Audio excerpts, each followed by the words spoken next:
I will. Hello there. We'll get started in just a minute. Okay. Well, welcome everybody. I think we have the panelists here. I see everybody has joined. Hi, Jessica.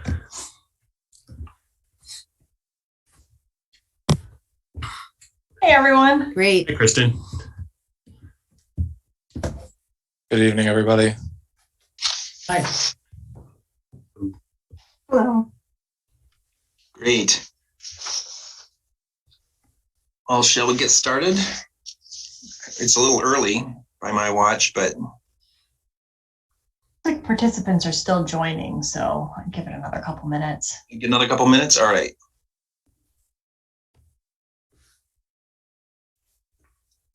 See here.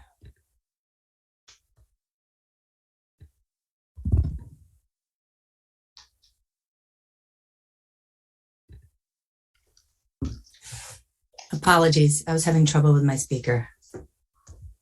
If I seemed a little out of sync and looked like I was guessing what people were saying, I was.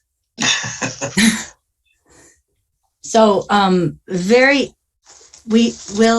just give a very brief Zoom intro. My name is Jessica Flintoff. I have the privilege of serving Scio Township as your township clerk, and I'll also be moderating this Zoom meeting, a very important Scio Township community meeting on the gelman dioxane well testing.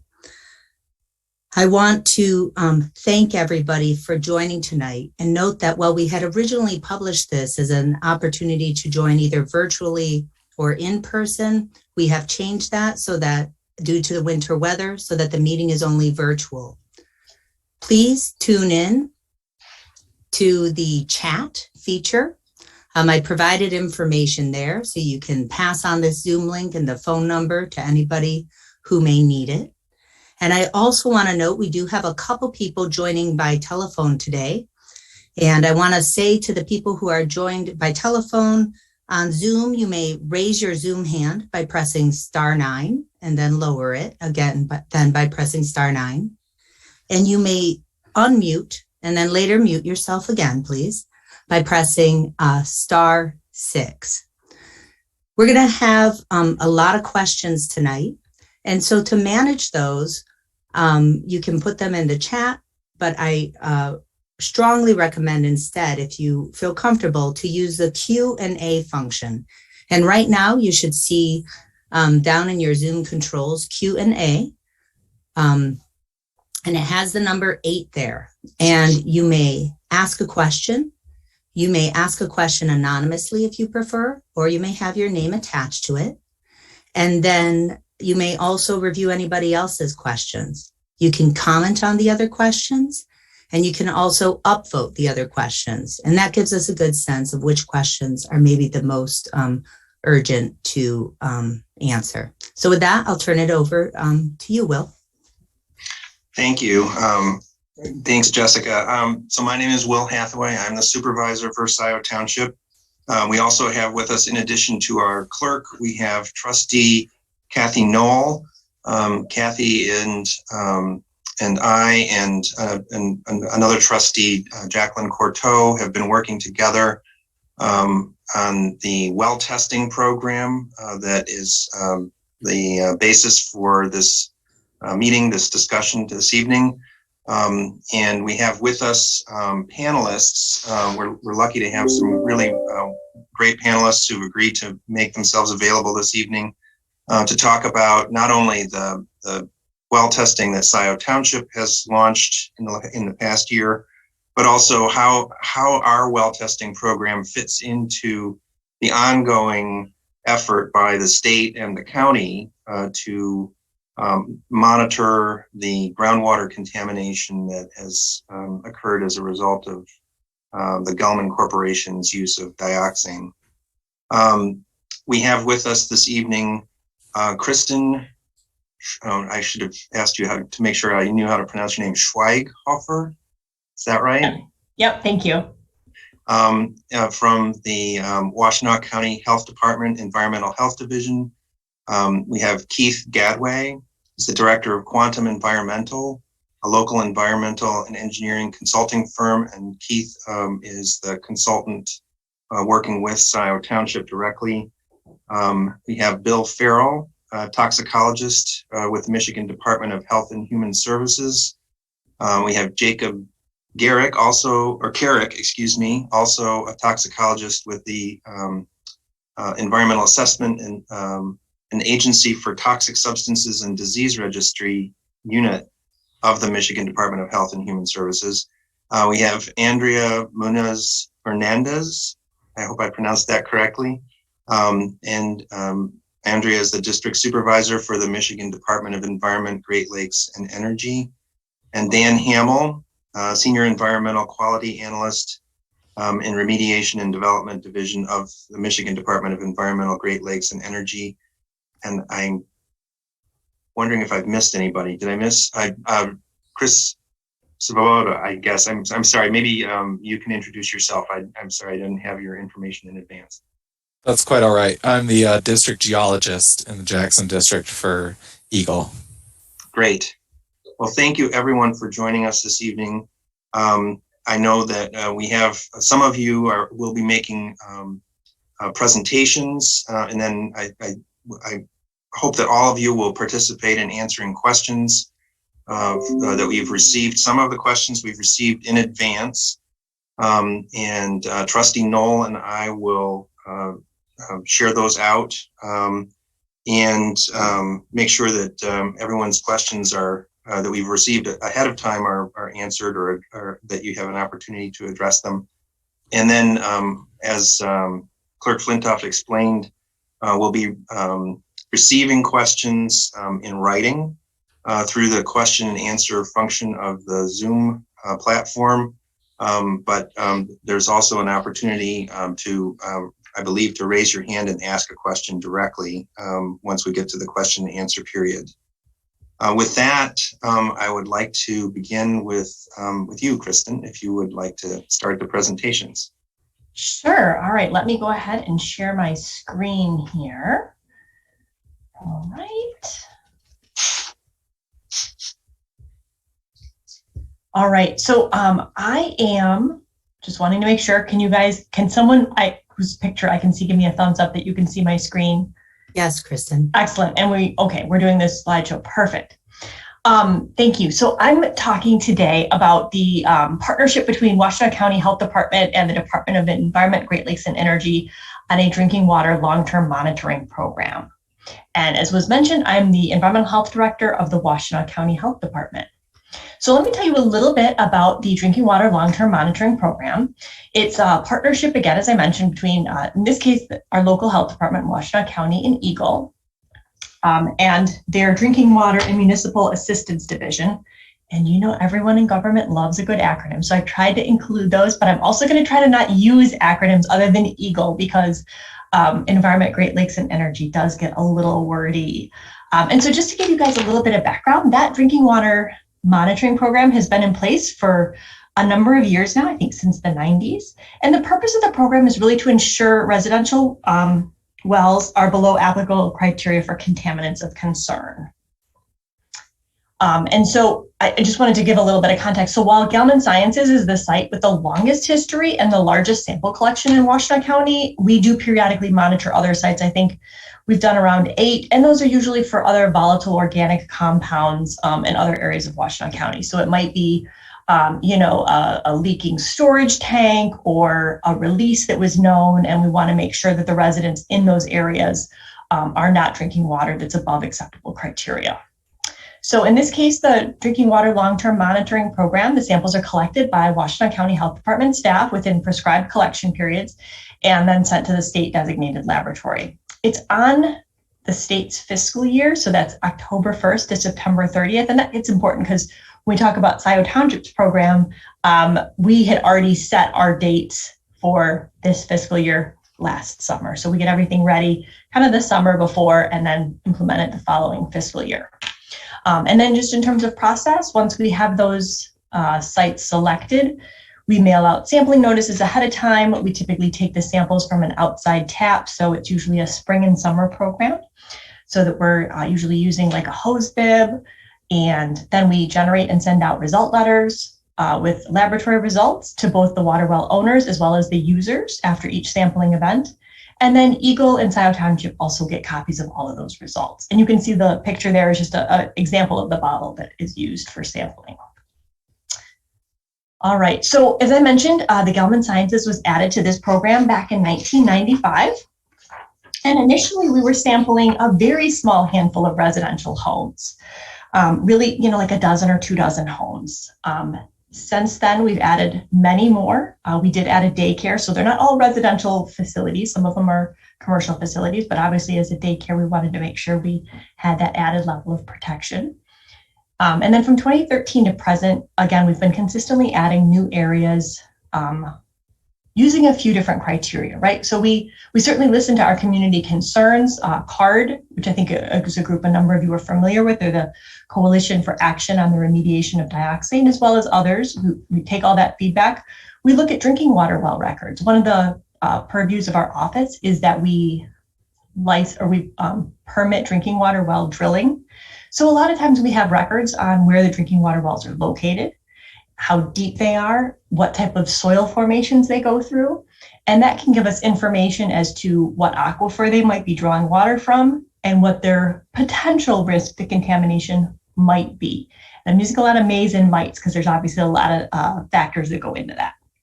We also look at distance from the plume, as well as geological and other features that, we take all of that into consideration to whether or not we're adding new drinking water well locations. And so again, from 2013, we've added quite a few. And then 2020, we really tried to add some more criteria around anything that we thought was within 1,000 feet of a sampling area from an estimated 1 part per billion plume. And again, that was considered pretty conservative at the time. Most sampling is in other situations is done much closer to known plume areas.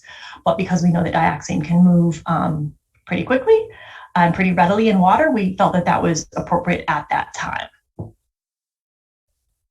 All right, so what are we doing in 2022? So that's this coming year. I think right now there's about a total of about 218 drinking water wells. In April, we'll be doing about 21 wells to sample, and you can see the addresses there. Or I guess the street. So we traditionally do Elizabeth Road as well as that daycare, which is located on Dexter Ann Arbor Road. And then in June, we'll do about 165 wells. So that's our big sampling event that we bring everybody out of the office and get them out in the field, even if they're normally in the office, to help with that because it's a pretty extensive effort. And those are North Wagner, Rose Drive, Dexter Ann Arbor Road, Lakeview, Jackson, West Delhi, Breezewood, Scio Meadows, and Halcyon and Christine Drive. So a couple other notes about this drinking water sampling program. The samples are sent to the Eagle Drinking Water Lab in Lansing. So sometimes we mail them, sometimes we drop them off. It really just kind of depends on what we've got going on and how quickly we can get them.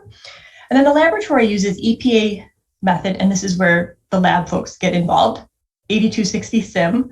And that has a reporting limit of 1 part per billion. And so as we will hear about in the Scio Township presentation, they used a different laboratory method that has a lower detection limit, meaning it can detect smaller amounts of those chemicals.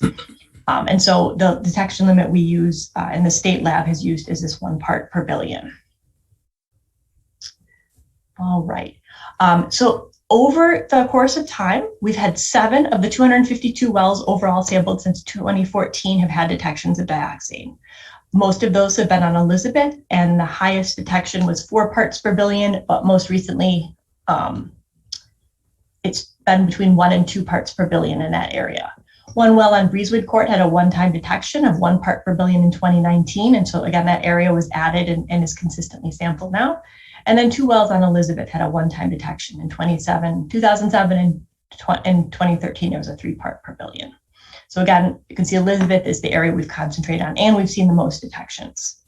I saw already a question or two in the chat. Right now, there are no NSF certified residential use treatment devices, and that would include the reverse osmosis, carbon filters, and whatnot for 1,4-dioxane. And I can get into the more complicated reasons, but the long story short is at this time, there's not a way for individual residents to treat their water to remove dioxane.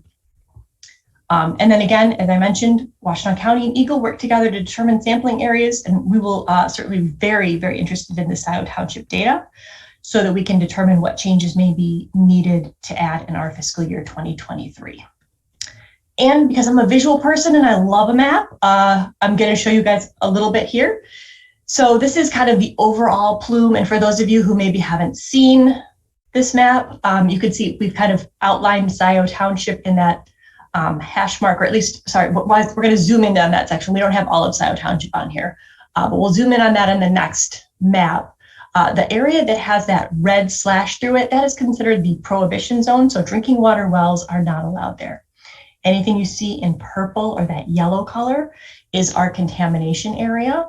And the darker the color, the higher the level of contamination. Those little black and white circles are the monitoring wells that are set up to determine the levels of 1,4-dioxane in those monitoring wells. And then all the other little dots are residential drinking water wells. And so anything that you see that has a blue area around it is a parcel that we do currently sample. So again, you can see we've really focused on this area north of 94 and M14 as closest to the plume. And that's also some of the areas that Scio Township sampled. But we also sample below the plume as well to try and make sure that we're capturing both possible areas. And so as I mentioned, this is a little bit more of a close-up area. And you can see here along Jackson Avenue, there are some homes and residences and drinking water wells that are sampled. They don't have, even though it looks like they're in the plume boundary, they don't necessarily have ongoing detections. So while the plume is visualized as this discrete blob under the ground, we know that that's not true. There are likely many, many little fissures and fingers that stick out and travel through the groundwater at different rates. So again, this is a bit of an oversimplification, and it's also a two-dimensional picture. Sometimes well depth can also impact whether or not an individual drinking water well is impacted by this. And again, thanks to Eagle for some of these plume boundary maps. They had the most up-to-date information. Granted, it's a little bit before Scio's information was added, and we will certainly work through all of those parts and pieces to get you some more updated maps in the coming weeks and months as more information becomes available. I think that's all I've got for you today, because we wanted to leave plenty of time for questions, and I know we've got a few other presenters as well, but I'll just leave this up for a second so that you can copy my information down. And as mentioned, it will all be sent out to you as well. All right, I'm going to go ahead and stop sharing so the next presenter can move on. Thank you. Thank you. Thank you, Kristen. Our next presenter is Keith Gadway. Keith, are you prepared?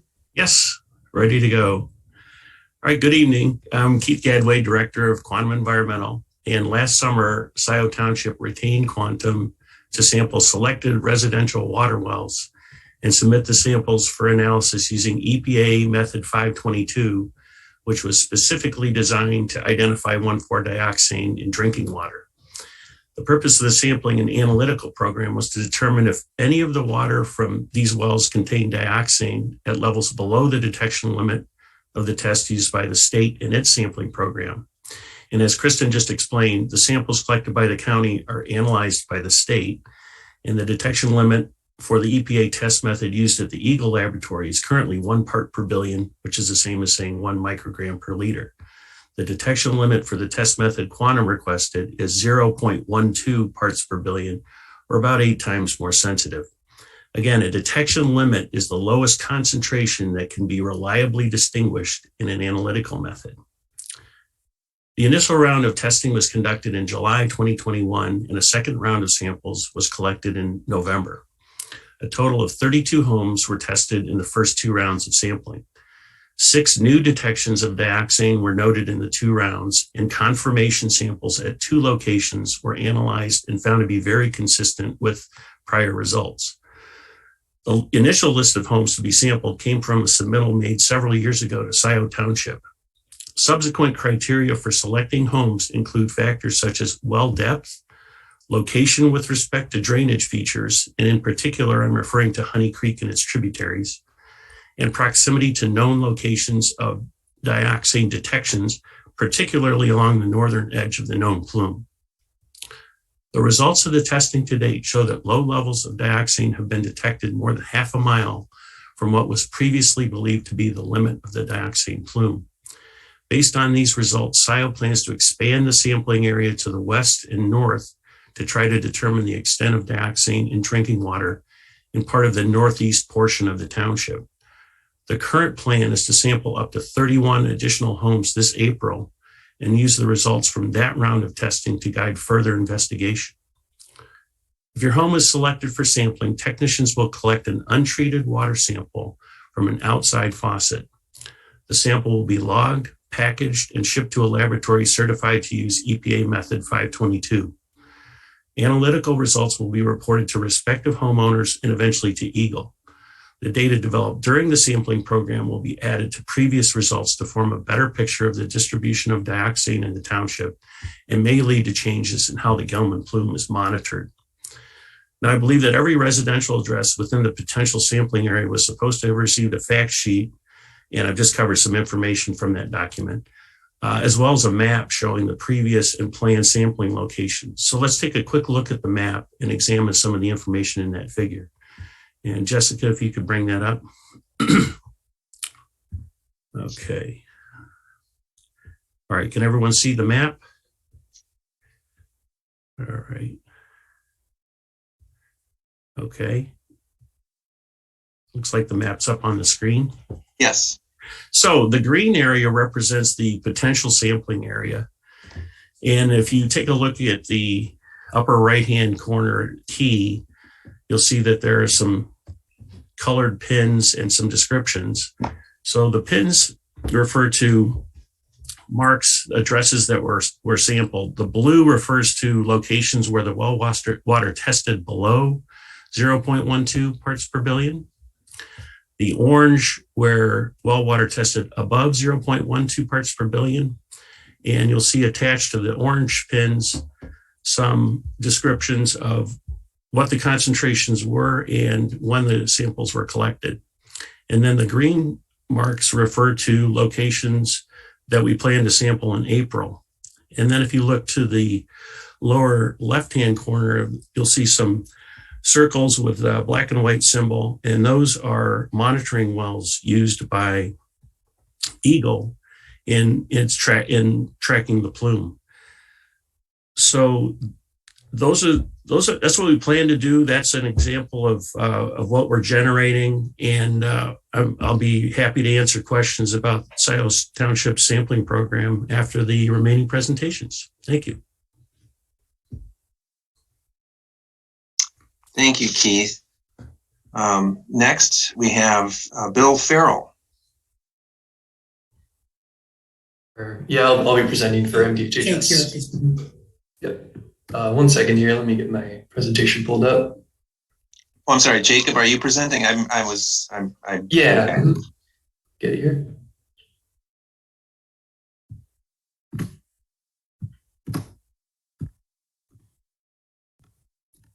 Sorry. One moment.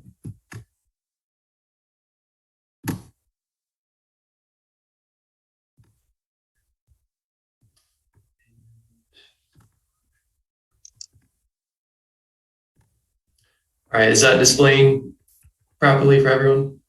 Yes. Yeah, so second here. So I'm a toxicologist with MDHHS, and I'm going to be providing some information about low-level exposure to 1,4-dioxane and kind of what that could mean for your health. Also note that a lot of the information covered in this presentation is also covered in a fact sheet that MDHHS developed a few years ago. And you can find a link to that fact sheet on the Washtenaw County 1,4-dioxane webpage. So feel free to take a look at that if you'd like. So I'm going to start by just kind of describing in general what screening levels are, and then we'll get into some more discussion of 1,4-dioxane specifically. So basically a screening level is a conservative value that we use to determine whether an exposure poses a potential risk and whether any actions or further investigation are needed. These can be used for different purposes.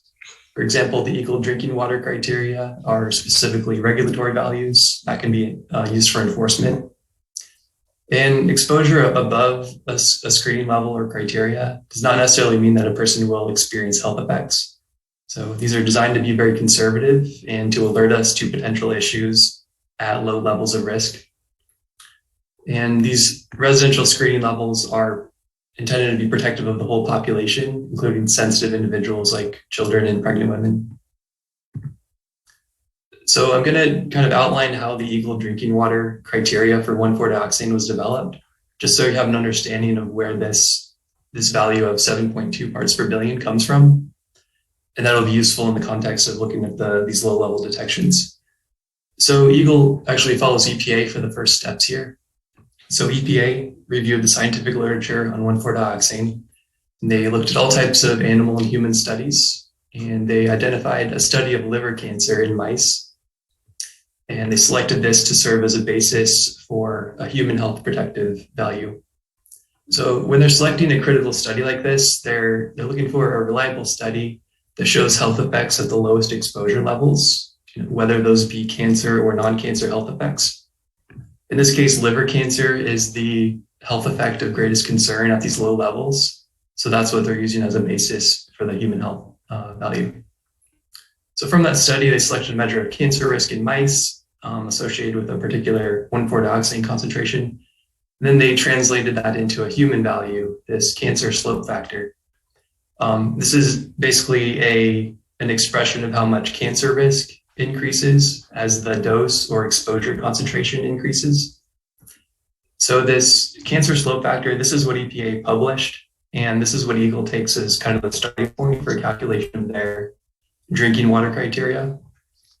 So Eagle takes this value, they make certain assumptions about how much water people drink, how much they weigh, how long they're exposed, those sorts of things. In this case, they're assuming that people are consistently drinking the water nearly every day for 32 years out of a 78-year lifetime.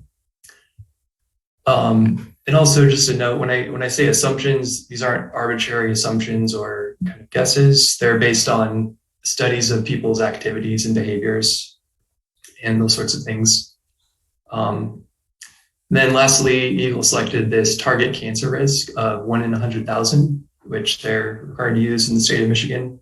And from this, they calculated the final value of 7.2 parts per billion, which is protective of the whole population, including sensitive individuals. So just real quick, I want to talk about this 1 in 100,000 cancer risk a little more, just to give you an idea of where that comes from and why they're using that level. So on this slide, I'm just showing the basic concept that as the concentration of 1,4-dioxane in drinking water increases, cancer risk for people drinking that water long-term would increase. So for the purpose of screening data, for example, this water data that we collect, we have to set a screening level somewhere that will alert us when the cancer risk reaches a potentially concerning level. So this presents kind of a question of where do we draw the line between potentially unacceptable cancer risk and, say, negligible cancer risk relative to background exposure. EPA recommends that this line be drawn somewhere in this range between 1 in a million and 1 in 10,000 additional cancer risk. So this is where they recommend that screening levels be set. And as we said, Eagle selected 1 in 100,000 as the target cancer risk for their drinking water criteria. And one way to think about this 1 in 100,000 is it's another way of saying 0.001%. So this is like saying in a given population, there's going to be some total background rate of cancer. And if everyone in that population drinks water at this concentration of 7.2, according to the Eagle drinking water assumptions, so 32 years, we would expect no more than a 0.001% increase in the total cancer rate for that population. Just for awareness, there are other screening levels out there. For example, this EPA regional screening level, as well as a screening level that takes into account kind of full lifetime exposure rather than, say, a 32-year period. And I'm showing the ones that are based on the 1 in 100,000 risk level, just for comparison with the 7.2. However, they also have screening levels that correspond to the lower and upper bounds of this risk range. Okay, so now I've given some information about the screening levels, how they're developed, kind of what they mean. But what does it mean if you're exposed to 1,4-dioxane below the screening level? Could there still be some level of risk to your health? So as I mentioned, the Eagle drinking water criteria is based on cancer risk, but it's protective of both cancer and non-cancer health effects. I've shown up here the EPA non-carcinogenic screening level, which you can see is higher at 57 parts per billion. So this represents a threshold below which no non-cancer health effects would be expected. So if we're talking exposures below 7.2 parts per billion, we would not expect that to pose a risk of non-cancer health effects, such as kidney or liver damage. For cancer, however, it's a little bit different. There's generally no threshold for effects in the way that there is for non-cancer effects. Rather, there are just lower levels of risk as the exposure concentration decreases, without that risk necessarily ever reaching zero. So yeah, we talked about how the Eagle drinking water criteria corresponds to cancer risk of 1 in 100,000. So some exposure level below that would necessarily have to be somewhere below 1 in 100,000.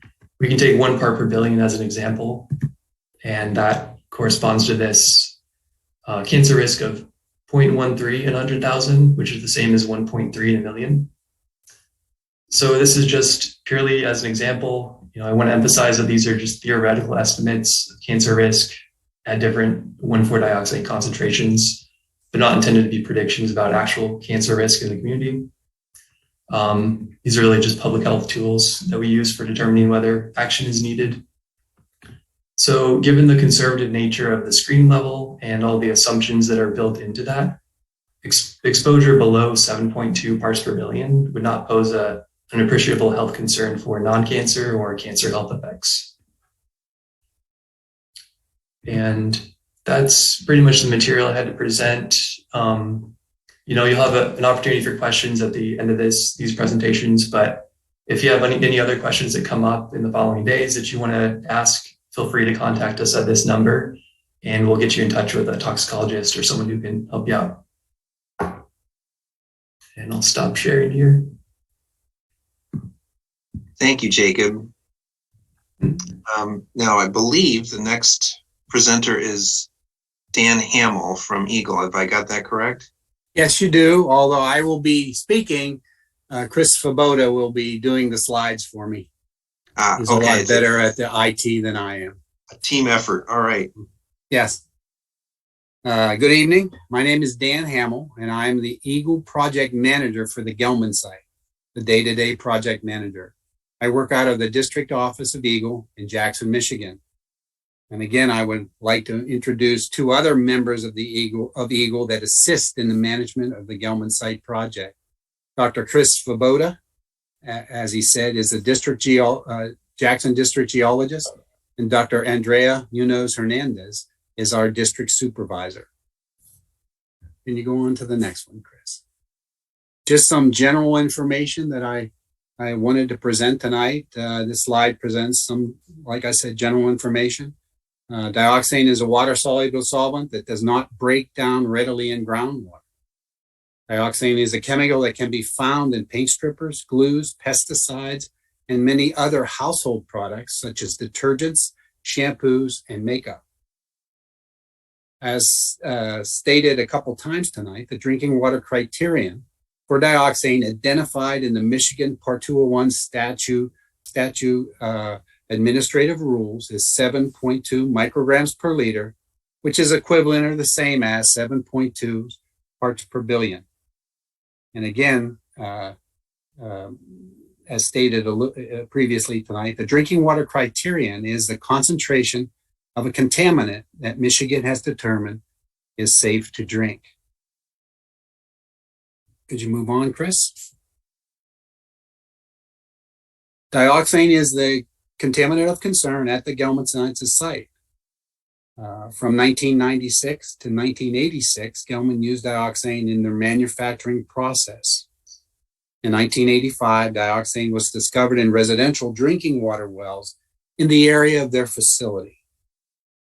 Eagle and Washtenaw County and the Washtenaw County Health Department have been tracking the plume for over 20 years. Chris, please. The Gelman site has been regulated over the years by a consent judgment, CJ, and other legal actions. The consent judgment is the legal agreement issued by the Washtenaw County Circuit Court between Eagle and Gelman that dictates the monitoring and treatment of contamination. This timeline figure presents the consent judgment amendments and other major legal actions that modify the required response actions at the Gelman site. The last legal action in the June 2021 response activity order issued by the court. This order requires Gelman to immediately implement all requirements and activities stated in the proposed fourth amended and restated consent judgment. So this gives a little timeline history of what has regulated the Gelman site. Chris, could you move on, please? This slide depicts the groundwater contamination plume using 2020 sampling data as presented in other slides of other presentation. The approximate locations of monitoring wells, extraction wells, and residential wells at and in the vicinity of the Gelman site are also identified. Monitoring wells are used to determine and monitor the nature and extent of the groundwater contamination. Extraction wells are wells that are used to extract, pump out contaminated groundwater for treatment at the Gelman facility. Gelman has been treating contaminated groundwater since 1997. As an example, in 2021, an average of 488 gallons per minute of contaminated groundwater was extracted and treated at the site. Chris, could you move on, please? As stated earlier, Eagle and the Washtenaw County Health Department are planning to collect samples from approximately 187 residential wells in 2022. Some of these will be collected twice a year. The areas where samples will be collected are highlighted on my slide in green, blue, and yellow. The samples will be sent to the Eagle Drinking Water Laboratory, as Kristen identified, for analysis. Historically, the Eagle Laboratory minimum detection limit was 1 part per billion. The detection limit, as stated previously too, is the lowest concentration that can be quantified, measured by a laboratory using a specific analytical method. We have confirmed with the Eagle Laboratory that they can and will start using a detection limit of 0.5 ppb, parts per billion, for the 2022 residential well sampling activities that Kristen and I described.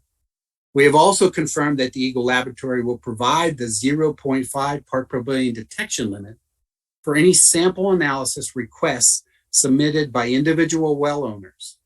The laboratory did want me to inform this group that they can provide this service as long as they do not receive a significant number of samples over a short period of time.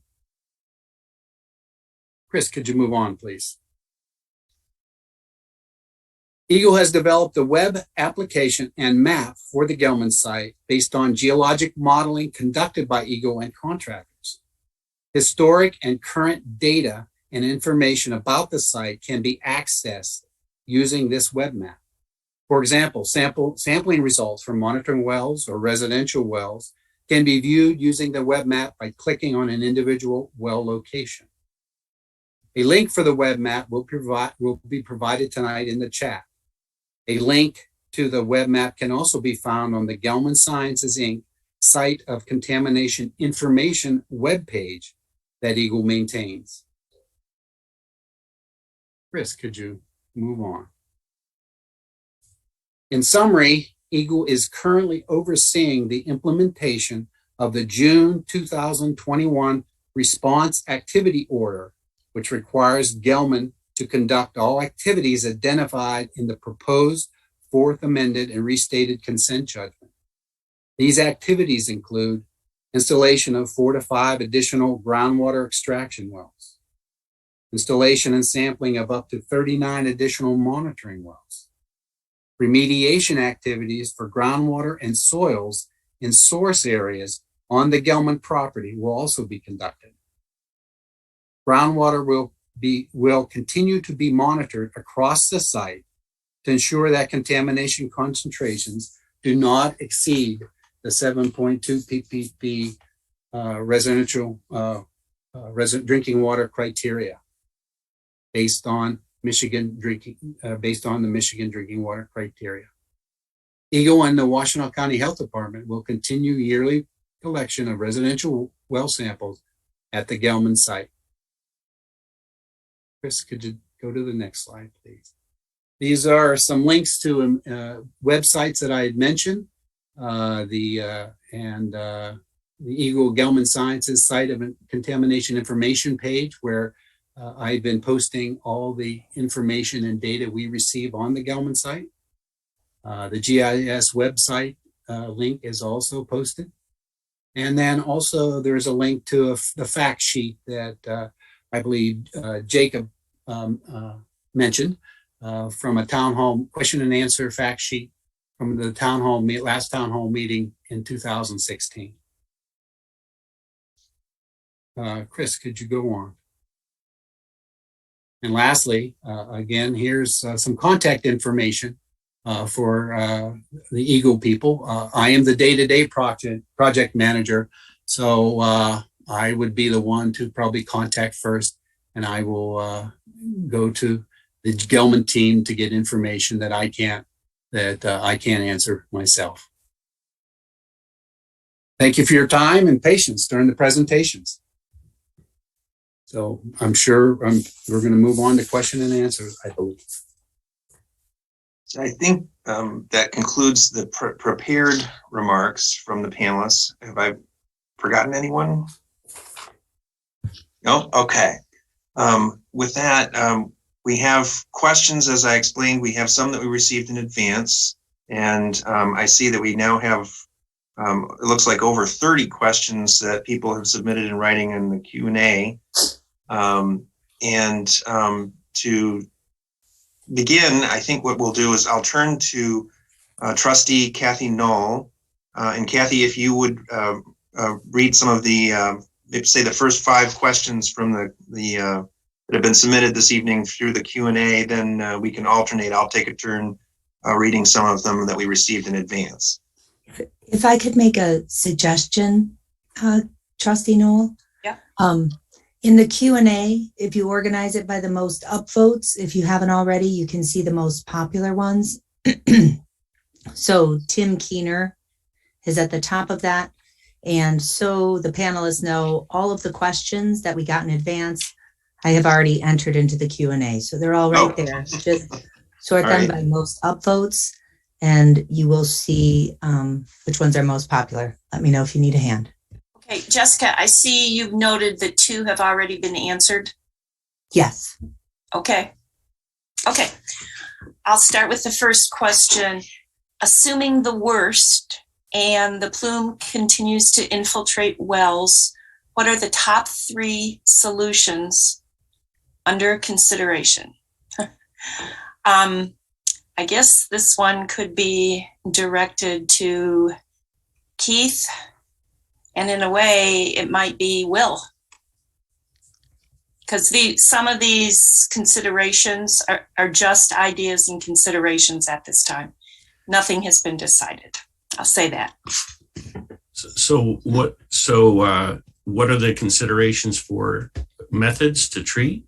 Is that the What are question? the top 3 solutions under consideration if the plume continues to infiltrate wells? Well, I think that's probably should be referred to Dan.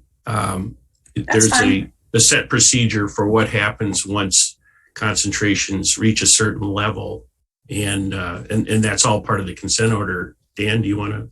Yes, I could take that.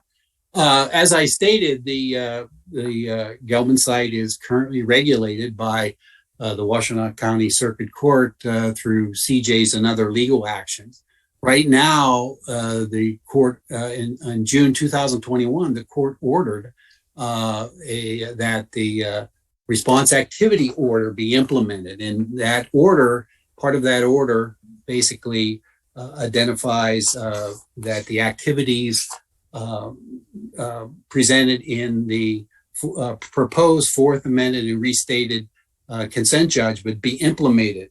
Implemented. So all those activities relate to the beginning of those activities relate to investigation required because the criteria had changed from 85 to 7.2. So we will complete all of those activities to investigate to the 7.2 criteria. And then the order also identifies some steps if certain things happen, if certain concentrations are met, if residential wells rise in concentration to levels. And then there'll be evaluations required by Gelman to determine what needs to be done to eliminate the risk of concentrations above 7.2, the 7.2 criteria. So it's all being driven by that response activity order right now. So where there is not a set requirements other than investigation activities and additional extraction of groundwater and treatment of that groundwater. And then a new item is some on-site source area work or remediation activities for soils and groundwater on the specific Gelman property off of Wagner Road. So that's what will occur under the response activity order. And if I could just push for some clarification, many people I think are wondering about low-level dioxin contamination. Yes. And there is the 3.3 parts per billion or 3.5 parts per billion trigger in the consent judgment. Could you please address that and tell what happens? In the response, just realize I do want to make it clear because it has been identified that is right now it's a response activity order from the judge. It's not a signed consent judgment. Yeah, but what he has done in that order, he has basically ordered Gelman to implement all the activities that were agreed to in the proposed consent judgment. So in the proposed consent judgment, there is a trigger, one of three of greater than 3 parts per billion in a residential well that could trigger Gelman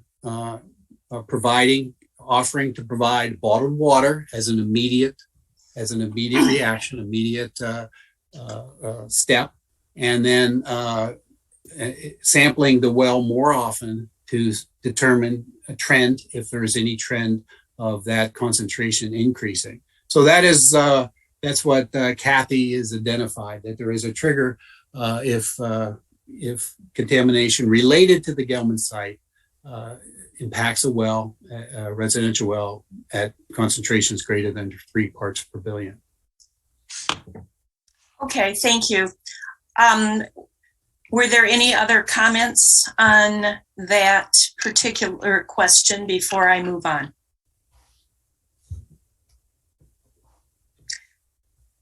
Okay. Next question. Is there a minimum depth requirement for wells to be tested? Keith? Not really.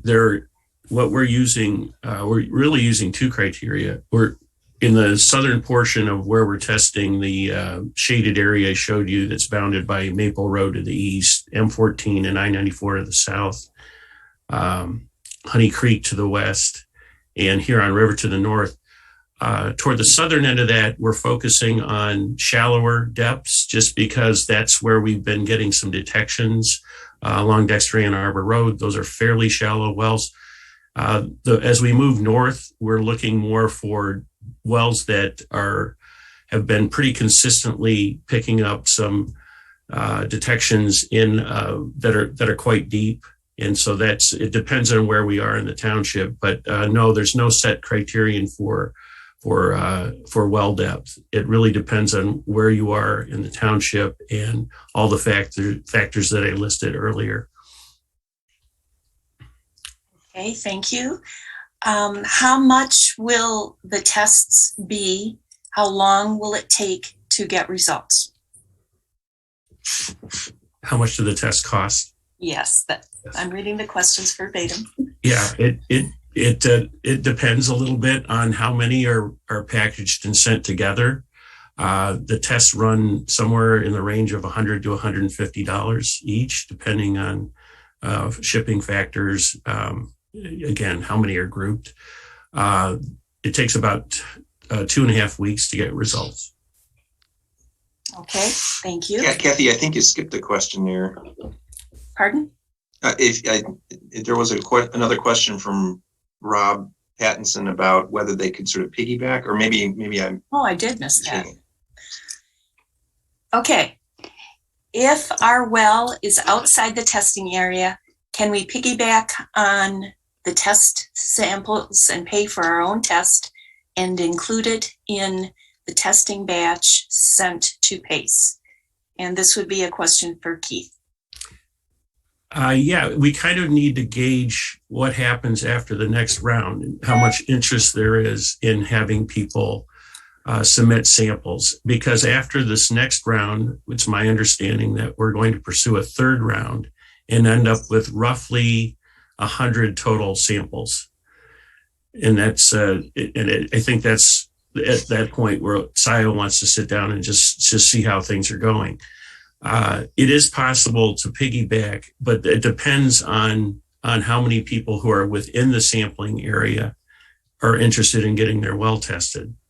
So they would have priority, but if there's not an overwhelming number of samples, then certainly that could be arranged. Okay, thank you. And one more question and then I'll stop.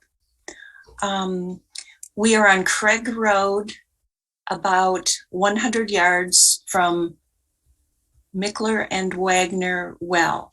And if not picked as a Scio test site, how can we get this done? Most agencies that I have reached out to only deal with government or environmental entities. Keith?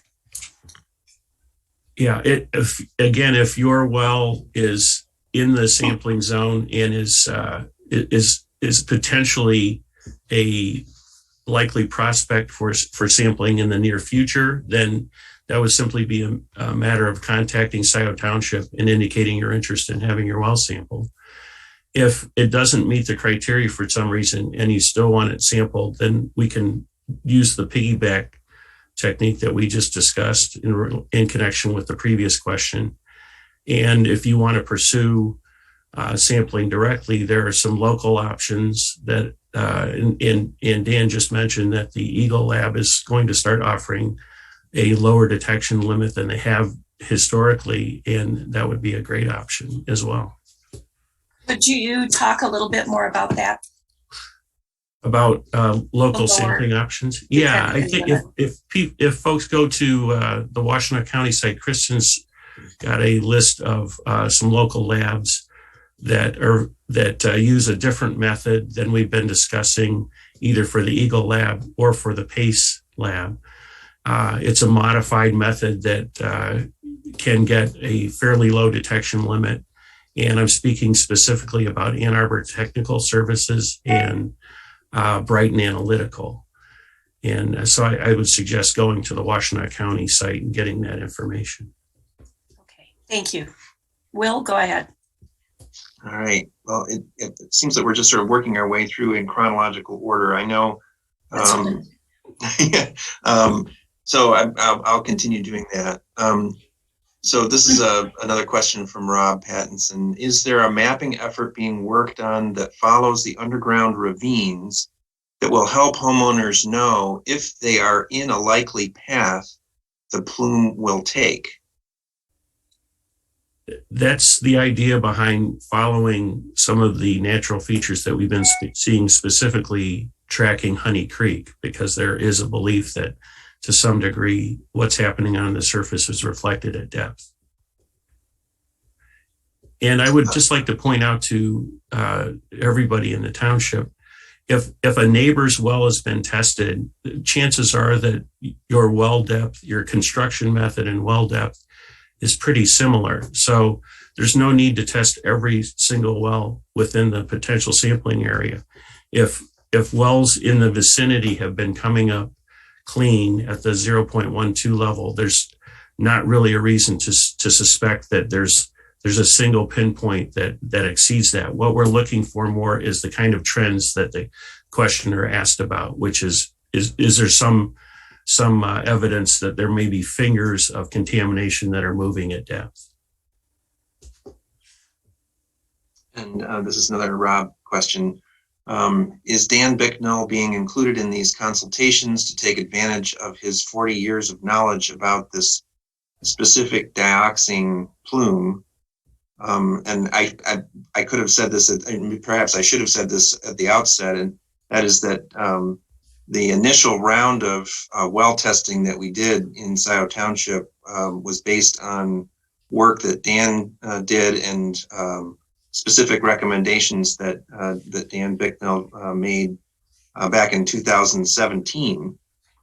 So it was an idea that originated with Dan to some degree, and other activists have also advocated for this kind of testing to be done. So it's definitely building on that past work.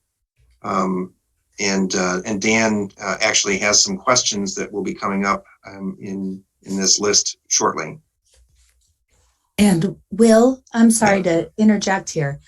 I would suggest to you and Kathy that you go through the questions by the most upvotes to be consistent with the instructions we gave. We've got some people, such as the top one, Jared Ledvina's question, 16 people would like to hear that answered.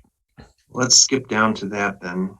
So if you click on in your Q&A, you organize it by most upvotes instead of most recent.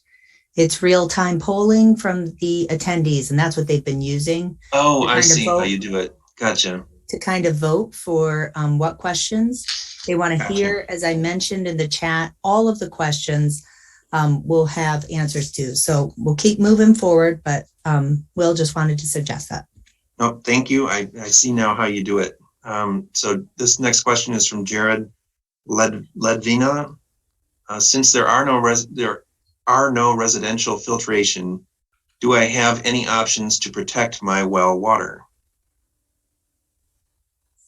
I'm not sure to whom that should go. Is that a Health and Human Services question?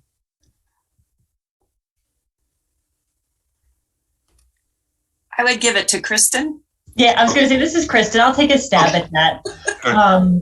You know, I wish there was a super great, easy answer here. So as we talked about a little bit earlier, there are these broad orders and pieces in place to work on limiting the spread and migration to the plume, right? So there's pumping, there's treating, there's, various options like that. So that is intended to hopefully limit impacts. However, we know that's not perfect, and we know that it isn't comfort to your individual well.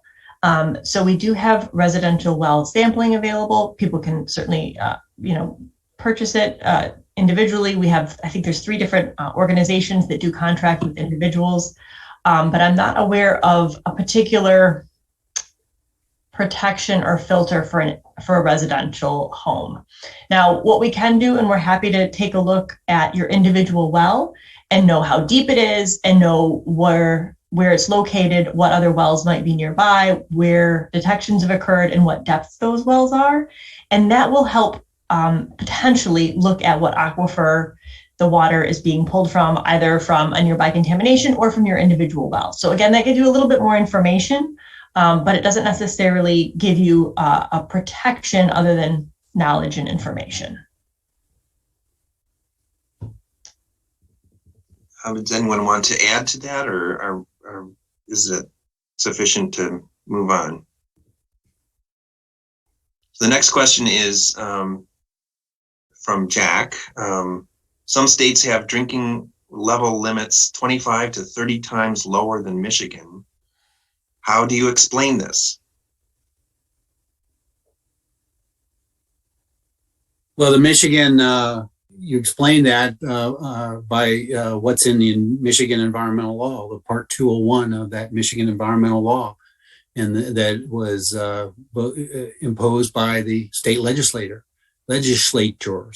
and that law is used to, as Jacob identified, is prescribes the method that is used to calculate the criteria and the risk that is acceptable in Michigan.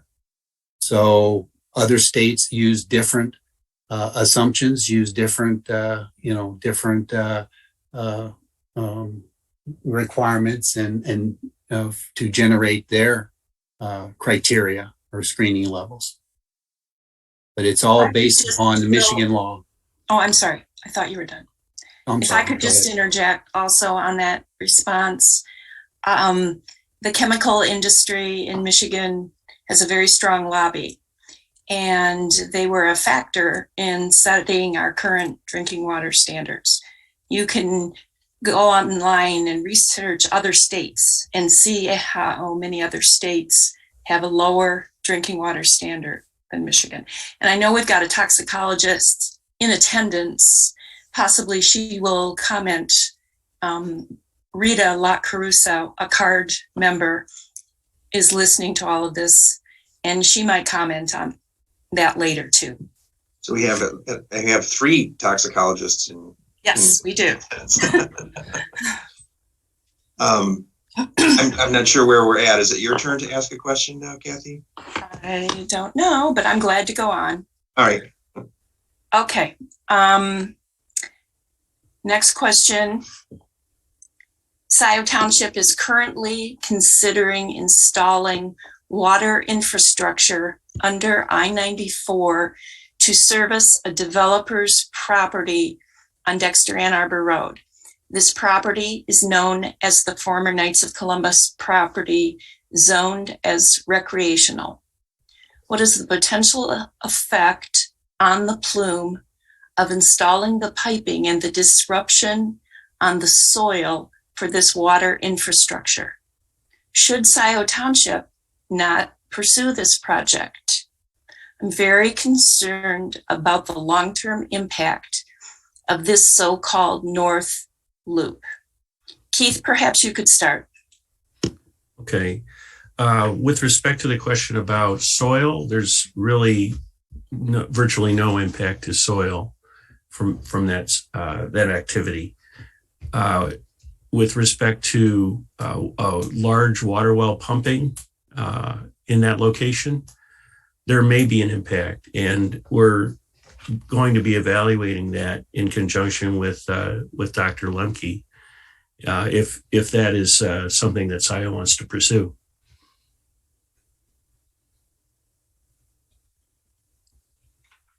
So I think there might be two different issues. There's the question of the community well on that site. And then this question seems to be focused on installing infrastructure to service the whole area, hooking up to a municipal water source. Yeah, again, if that's something that's conducted in the upper 10 feet of soil, then it doesn't have any impact on what we're talking about. We're strictly talking about water, groundwater at this point. Thank you. Kathy, may I add one comment? Sure.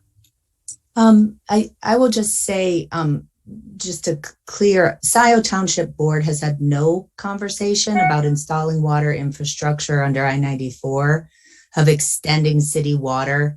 I know there's been buzz about that. And I will just say, as a resident of North Wagner Road, with young children here, And as the clerk of the township and one vote on the board, I will just say, extending the city water up to this area is not something I'm interested in unless we absolutely have to. It feels like our very, very last choice. As a policy matter, it seems like all of the remediation strategies we can do, be it, through EPA, fighting Gelman, Danaher in court, or any of new locally funded remediation efforts, we absolutely need to do. But further, to piggyback on what Keith was saying, this kind of question that's been raised by the Knights of Columbus property is how can we prevent spreading the plume? So I would say there's a lot of room for the township to step up through its master plan, through all of our enabling ordinances, to make sure that we ban any activities that are going to spread this plume. Because at the end of the day, if I'm sitting here on North Wagner Road drinking Ann Arbor city water, but I'm unable to garden, or the ecosystem around me is falling apart, that's not a real solution. So that's all. Okay, thank you. If a homeowner would like to do volunteer testing and pay for it, how can that be accomplished and added to the community information? What would be the cost?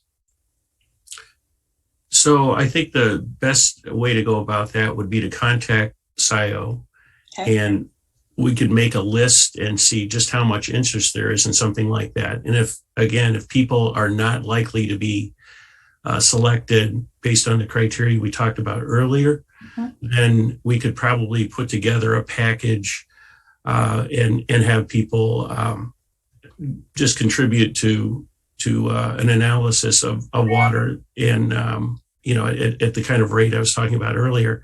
I think what would be if people really want to use the EPA 522 method and we continue to use PACE labs, I already know from talking to the lab that the last thing they want to do is set up an account for an individual homeowner for a one-time sample. So we would help facilitate that through Scio Township. So I think that the first step would be to contact Scio and let's just make a list and see how many people are interested in something like that. Okay, thank you.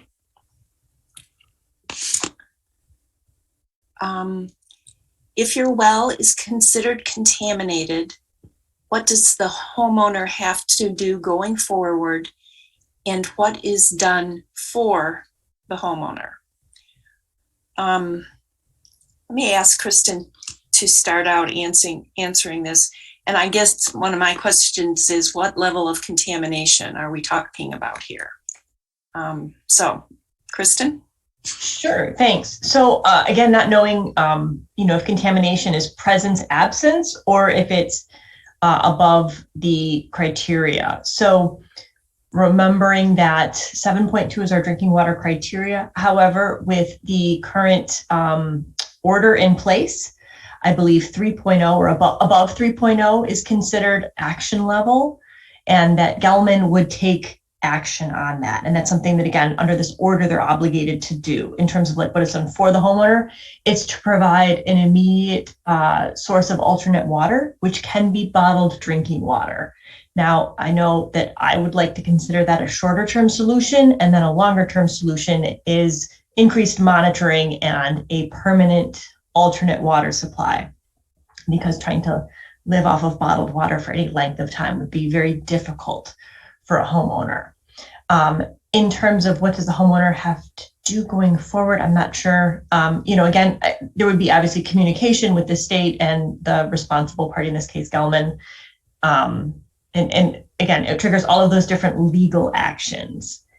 I don't know beyond that what other, and maybe Dan, if you've got anything else to add on the consent agreement or order, if that's helpful to answering this question. Sorry, it's hard because we don't have a dialogue, so we can't necessarily answer like what your thoughts on contaminated might be. Right. I just want to reiterate that the criteria that the response activity order is based on is 7.2 drinking water criteria. There are some action levels, as Kristen said, where greater than 3 parts per an impacted well, greater than 3 parts per billion that is associated with gelman contamination. There are some requirements that gelman is required to do from that response activity order. Immediately offer bottled water and start sampling more often. And then they are also required to start an evaluation of to provide potentially provide another water source. But again, that's just an evaluation. That would have to go on, and more activity, more investigation would need to be completed. And ultimately, though, the only actionable number, is the 7.2 drinking water criteria through the Corps. So. Okay, thank you. This is a question from Dan Bicknell. Why does the 2021 court order governing the gelman site not have monitoring wells to delineate the extent and magnitude of the dioxane plume north of M14 along the Honey Creek ravine areas, which are the main paths of the dioxane plume migrating towards Scio Township residential wells? That is the first question. The one western area delineation well north of M14, location N, is far from the sensitive high-risk areas along Wagner Road, Miller Road, and Rose Drive, established in the 2021 Scio Township residential well sampling program. Dan? Yeah. So wasn't there any wells in the locations north of M14? Yes. Because the well locations were negotiated in negotiations to amend the consent judgment, and these were the locations that were identified from all the teams and representatives of Eagle, gelman, and the interveners, which included Washtenaw County, Scio Township, the City of Ann Arbor, and the Huron River Watershed Council negotiated the proposed fourth amended CJ. And so there was compromise on where well locations would be. And these were the locations that were agreed to from those negotiations.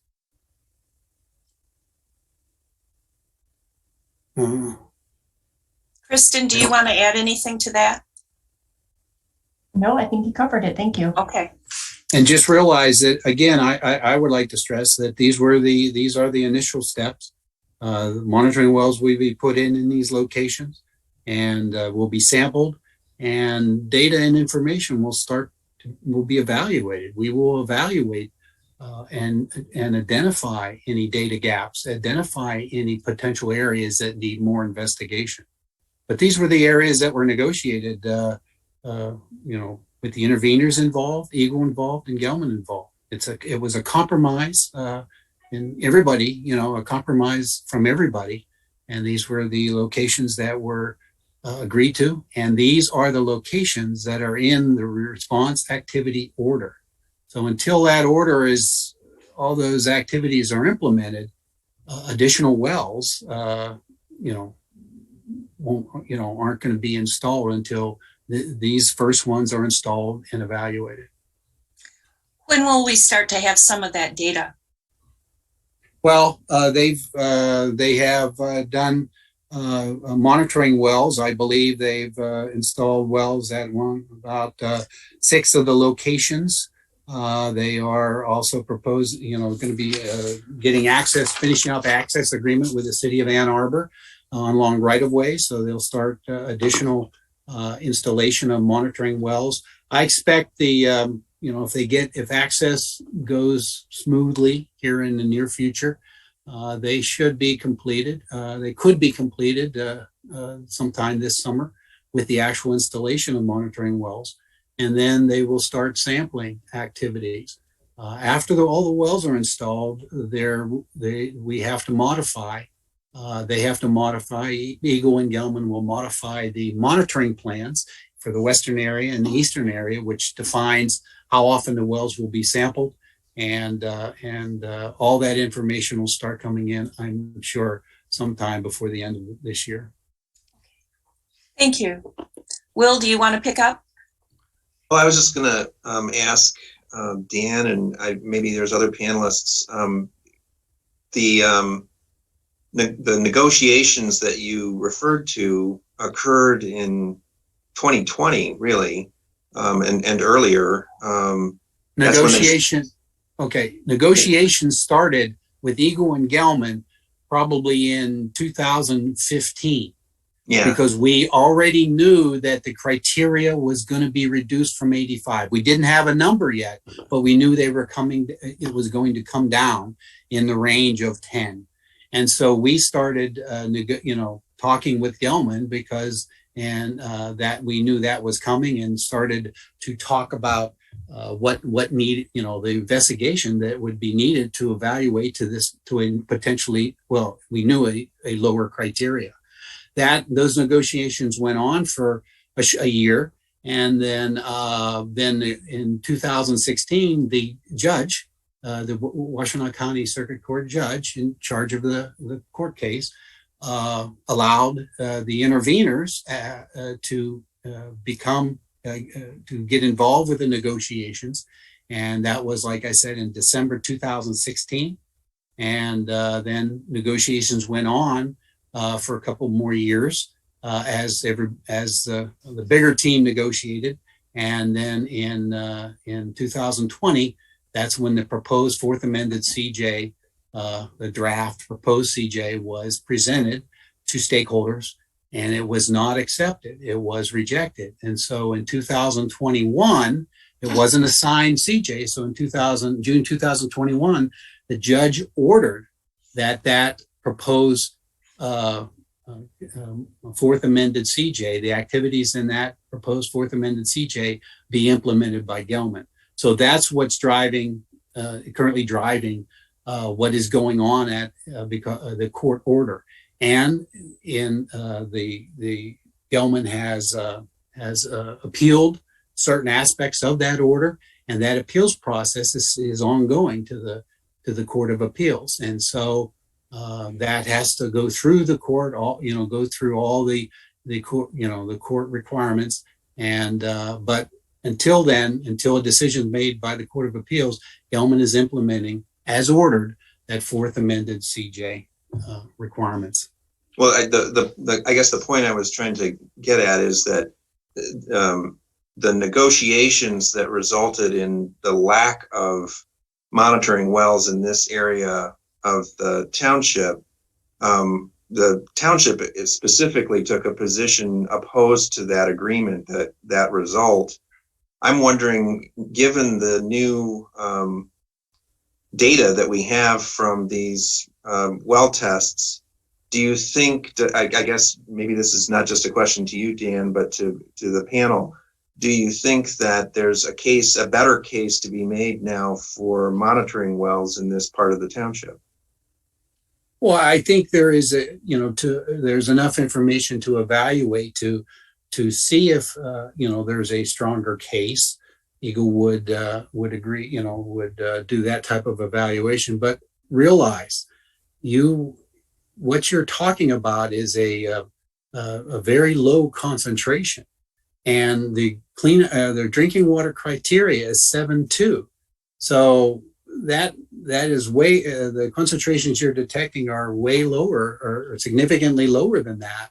And and we won't go, the court, until this current court action is resolved, going and wanting additional work done is not likely to occur because of the current court action, the requirement to implement the order from the June 2021 order by the court. So I want to stress, that our actionable drinking water criteria is 7.2. So yes, we're getting very low detections, but again, the actionable number is 7.2 parts per billion. Okay, well, maybe we should move on to some more questions here. If you're, let's see, I think we already had that one. We answered that already. Yes, yeah, I was about to read a question over again. What is the current status of the request to the US EPA by Debbie Dingell to make this a Superfund site? The political solution versus the legal solution, which seems to have failed Ann Arbor community. Well, could I suggest we have Diane Russell, who is from the EPA, in attendance. If she's willing, possibly she could answer this question. She did in the chat, and again, I don't know how easy it is or hard it is to bring her over, but it says EPA is evaluating the site as a possible national priorities list candidate. For updates on the evaluation, please visit EPA's website, epa.gov/mi/gelman-sciences. And again, that's in the chat. Here's Diane. Oh, good. Thank you. Hi. Yeah, I had attempted to answer that in the chat, but yeah, EPA is currently undergoing its evaluation for this to be a potential national priorities list candidate, which, that's what we call Superfund, we classify under our Superfund program. So that work is ongoing, and any updates that we have to community will be posting on our website. And I also have my contact information there on our website if people had questions for me, or if I could facilitate questions to any of our EPA staff. Thank you. Thank you. I think the next question, whoops, it just jumped. The next question has already been asked. That's about the ravines, but has there been any computer modeling of the expected future migration of the plume? Is there enough data from past tests to generate that computer model? And I can go ahead and take on that question. So as Dan indicated, we at Eagle, we have developed a computer model. We use a software called RockWorks. Now, this is not a predictive model. What RockWorks does is it models the distribution of the glacial sediments and also the connectivity of those sediments. So this defines permeable zones in the aquifer that water can flow through, as well as impermeable zones, and also shows the evolution and extent of the plume. Now, at Eagle, we prefer not to use predictive models. We prefer to rely on site-specific data. And this is consistent with ASTM risk-based corrective action processes. And we also chose this modeling because it allows us to share data with the public much more quickly. The process for developing, testing, and implementing a predictive model is much more involved and expensive. So at this time, we don't have that. I mean, certainly, there is enough data to generate such a model. But we didn't really feel that was a priority at this time. Thank you. Next question is, could the addition of new wells result in the plume moving more quickly? For example, the new neighborhood development request on Dexter Ann Arbor Road plans to use a community well. What is the potential that this well affects the current plume? And this is similar to a question that was asked earlier. So, but I think there was some confusion in that when that question was raised, because there's two different sort of issues here. One is the addition of new wells, and the other is the idea of adding what's been referred to as a north loop of the water, a new water main loop that would serve this area of the township. And those are sort of two different questions. But Keith, I feel like you sort of addressed both of those earlier. Yeah, there is the potential for a community well to impact a plume. Yeah. But I guess maybe taking it a step further, would multiple private wells have a similar effect in terms of drawing groundwater as the contemplated large community well? Not to the same degree, generally, no. Okay. So the next question is, this is another question from Dan, unless this isn't the same question that we asked earlier, is it, Kathy? No, it is not. No. Okay, so the analytical method to test for dioxane in drinking water by the Eagle Drinking Water Lab can only detect dioxane at 1 part per billion. The US EPA recommends analytical method for dioxane testing in drinking water, method 522, which can detect dioxane at 0.15 parts per billion. The 2021 Scio Township residential well sampling program found dioxane in 5 Scio Township residential wells, ranging from 0.26 to 0.79 parts per billion. If Scio Township had not used method 522, it would not have found dioxane in these 5 drinking water wells. Why doesn't Eagle use an outside laboratory to perform method 522 analysis of dioxane in residential wells like was done by Scio Township? Well, I mean, the Eagle Laboratory with a 1 part per billion detection limit met the objectives of what to evaluate dioxane to the 7.2 criteria. We will detect water, above 1.0 parts per billion, and that can be used. That is can be used to evaluate the risk associated with that 7.2. Is it approaching that 7.2 drinking water criteria? As I mentioned earlier in the presentation, working with the Eagle Lab, we working together, we asked, and they have they did the work necessary to be able to offer a 0.5 part per billion detection level on future sampling and analysis for 1,4-dioxane through the drinking water lab. So we will implement that, and that. But again, the lower detection level, yes, is information that there is dioxane in the well, but it is our actionable number is the 7.2 drinking water criteria. Anything below that, the state, under the Michigan environmental law, identifies that this water is safe to drink.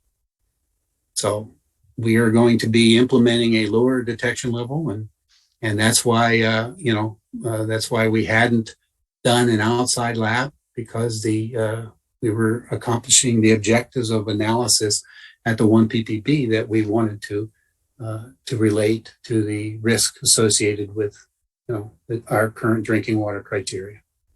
This next question seems to sort Bill, of. If go I ahead. could follow up on this question, Dan, when will the lower level be implemented in the testing?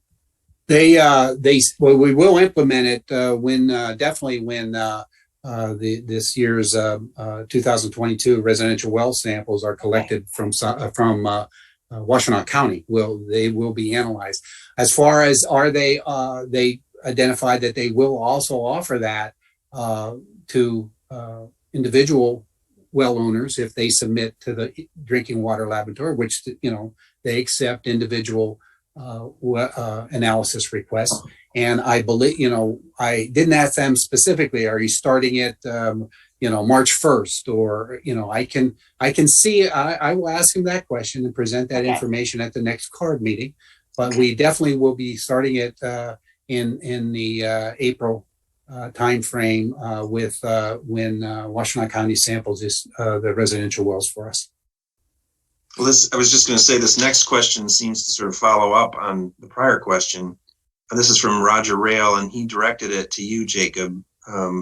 Shouldn't people be reminded that Michigan used to have a 3 parts per billion dioxane standard based on 1 in 1 million risk over a 70-year lifetime exposure, and how that got loosened basically overnight by the Michigan legislature in 1995 to 77 parts per billion based on a 1 in 100,000 risk over a 30-year lifetime exposure, then loosened to 85 parts per billion a couple of years later, and stayed at that level until the standards were tightened to 7.2 parts per billion in 2016, 2017 to partially adhere to the EPA's 2010 guidelines.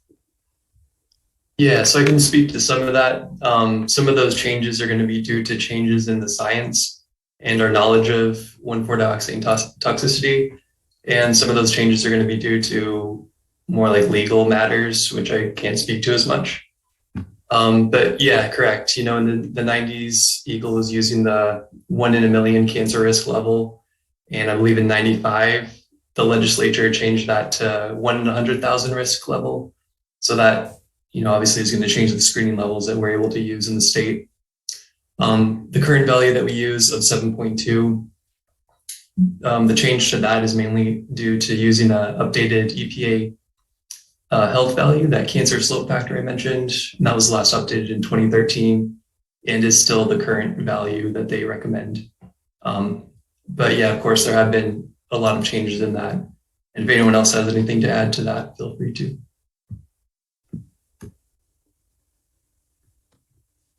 And I don't know if this is my question or your question to ask about health effects on children. Have there been any specific studies looking at the health effects of dioxane exposure on children? Yeah, so that's an area of study where there's very limited information on children in particular, especially humans. You know, most of the information we have on 1,4-dioxane is coming from animal studies. And even among the animal studies, we don't have really information on like immature animals. ATSDR, the Agency for Toxic Substances and Disease Registry, they say that it's likely that children would show the same health effects as adults, but we don't necessarily know if children would be more susceptible, meaning whether they would develop health effects at lower exposure levels. So it's, you know, it's an area we don't have a lot of information on, but they're assuming that children would experience the same types of health effects. And I'll just mention that the cancer risk that the current screening level is based on does account for childhood exposure and adult exposure as well. Kathy, do you want to ask next question? Okay. Based on the information we currently have, can you say how far the Plume's boundaries have moved in the past 24 months, and in what directions has it moved? If it's all right, I can sort of take care of this. Okay. So our Rockworks models, they do consider information that goes back basically as far as we have data. And I've put together an animation that just shows some of the model years that we had available. So this animation is going to begin in 2005. It's going to show 2011, 2016, and 2020 data. And so this is the extent of the plume. And as Kristen pointed out in her presentation, you know, the colors indicate the areas of higher concentration. And I'll let this play through a few times just so that you can get a sense of, you know, so these are the delineated boundaries. The lightest pink areas out here are the 4 parts per billion limit of the plume. And I'd also like to indicate that some of these changes are based on, you know, the actual monitoring well network. But, you know, based on our data, it appears that the plume from especially between 2016 and 2020 has basically remained stationary at its eastern margin. Parts of the western area have actually sort of decreased in their concentrations and extents. And you can see from these darker areas that some of the more heavily contaminated areas have contracted. And that is due to the pumping and treatment at the Gelman facility. Okay, thank you. You're welcome. Can I follow up just a second to make sure I understand? Of course. So you're saying that the plume is actually shrinking over time? I mean, that is sort of the understanding that we have, you know, and you can see that from that video, you know, the boundaries of the plume are contracting somewhat. There were about 800,000 pounds of dioxane that were released into the subsurface, and I think to date they've removed over 100,000 pounds. So at this point, you know, the boundary of the low concentrations may be expanding, but the high concentration areas have actually reduced over time. So yes.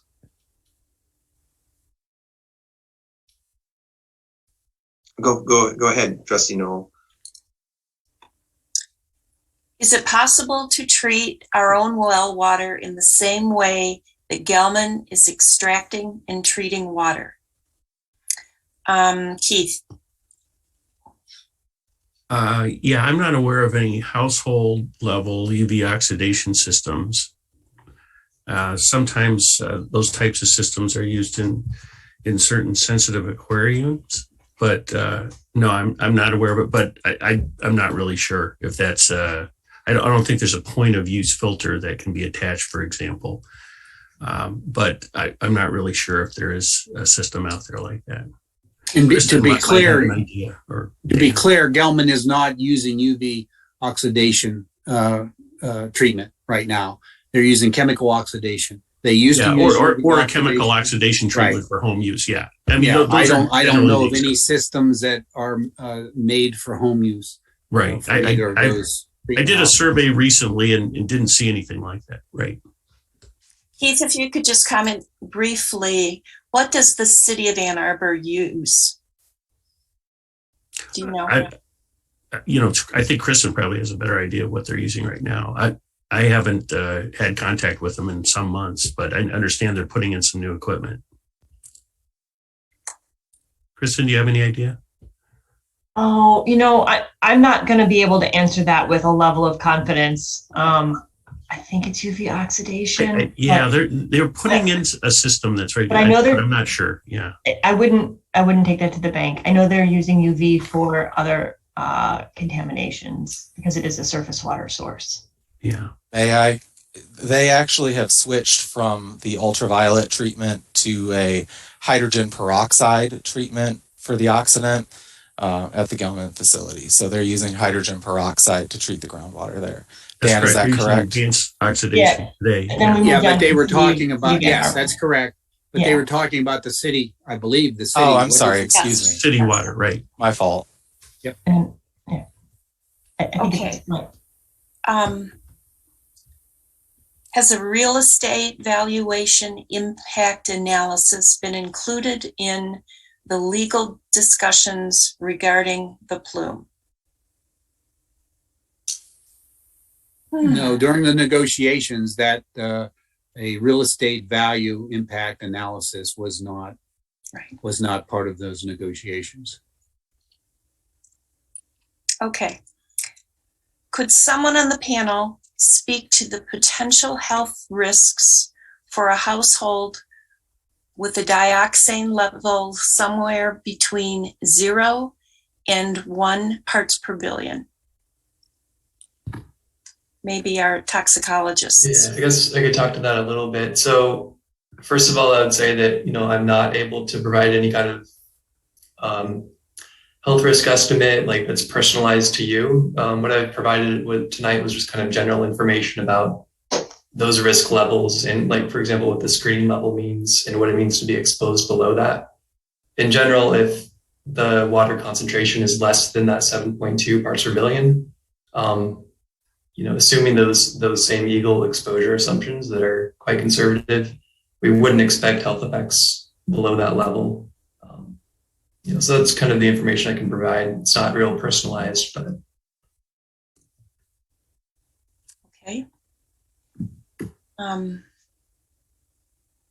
This has been going on for almost 40 years, and the plume only grows and expands, and the safety criteria only tightens. When can Scio Township connect to Ann Arbor municipal water and end this decades-long fear?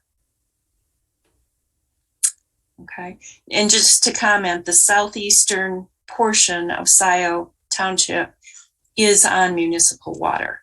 we have quite a few residences there on municipal water. I don't know who the correct person is to answer this question. Well, it's not really a question for our panelists It's so much as not. it is for Scio Township. And part of the dilemma in the discussions that I've been a part of so far is that Scio Township is, like many other parties, pressing Gelman to shoulder the responsibility and the cost for a long-term alternative water source. That's part of what's at the heart of the litigation, I think. And part of the reason I think that the township pressed to have the EPA involved was to bring the leverage that the federal government has to the situation. But as the clerk pointed out, this is something that hasn't yet risen to the level of a board discussion, although in our capital improvement plan, we do have an item for a north loop that is a part of the long-term capital improvement plan. So it's at least contemplated as part of the township's thinking about its capital improvement needs. Okay, and a follow-up on this question from Kathleen Brandt. What happens when the dioxane reaches the municipal water supply, meaning the Huron River? In this case, piping in municipal water is also contaminated. Okay, well. Kristen, again, I think it's a question best answered by the city of Ann Arbor and their water treatment plant. And I, again, not knowing all of the details because I'm not part of that organization, I believe they certainly understand that risk and are looking at what costs they would need to incur to treat the water should that happen. Obviously, the goal is for that to not happen. Thank you. I'm going to skip the next one. It's a comment, not a question. And I'm going to move on to the next question. Now the order just changed. Could someone on the panel speak? Oh, we already did that one, sorry. Okay, let's go to the Dan Bicknell, and we've already done this one too. Dan Bicknell question. I think above that, there is a question that hasn't been. Yeah, there's one by Jack. Okay. None of the Eagle maps depict the northward extension of the plume detected by Quantum. Is there data to be taken into consideration by Eagle?